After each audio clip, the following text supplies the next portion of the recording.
தேடி எட்டாவது தேசத்துக்கு அனுப்பிச்சு வச்சுட்டு பெற்றோர்கள் நீங்கள் ஒண்டியா ஊர்வலம் வர்றதுக்கு மருமகள் எப்படி காரணமாக முடியும்? அதான என்றைக்கு பாசம் காட்ட வேண்டிய அந்த 2 வயசுல கொண்டு போய் குழந்தைகளை கிரீச்ல தனிமைப்படுத்தினீங்களோ அன்னைக்கே உங்களுக்கு பாசம் தேவைப்படுகின்ற பொழுது முதியோர் இல்லத்துல உங்களை தனிமைப்படுத்துறாங்க. இதுக்கு எப்படி மருமக காரணமா இருக்க முடியும்? ஐயா நான் கேக்குறேன், அறிவில் 5 பெருசா 6 பெருசா? 6 தான் பெருசு. வைரமுத்தையா சொல்றார், அறிவில் 5 பெரிது 6 சிறிதுன்னு. ஒரு அருமையான கவிதை. அறிவில் 5 பெரிது 6 சிறிது. சீ மிருகமே என்று மனிதனே மனிதனை திட்டாதே.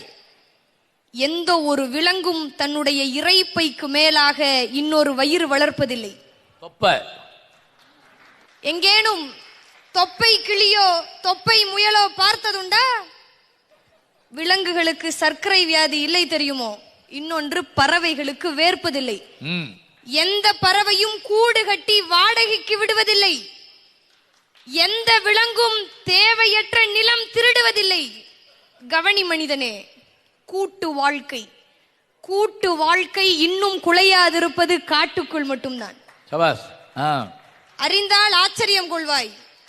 உடம்பை உடம்புக்குள் புதைக்கும் தொழுநோய் விலங்குகளுக்கு இல்லை தெரியுமோ?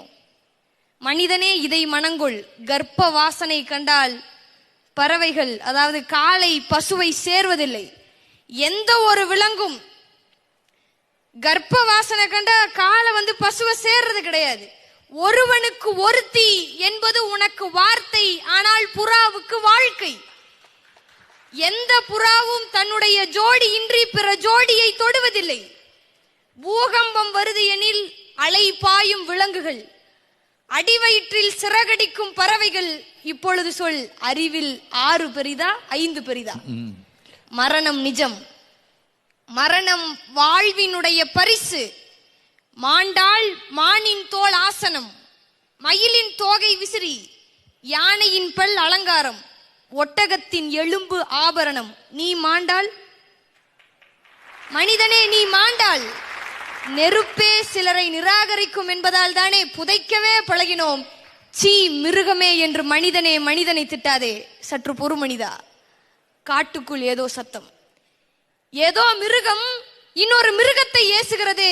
சீ மனிதனே என்றுன்னு வைரமுத்தையா ஒரு அழகா கவிதை எழுதியிருப்பார்.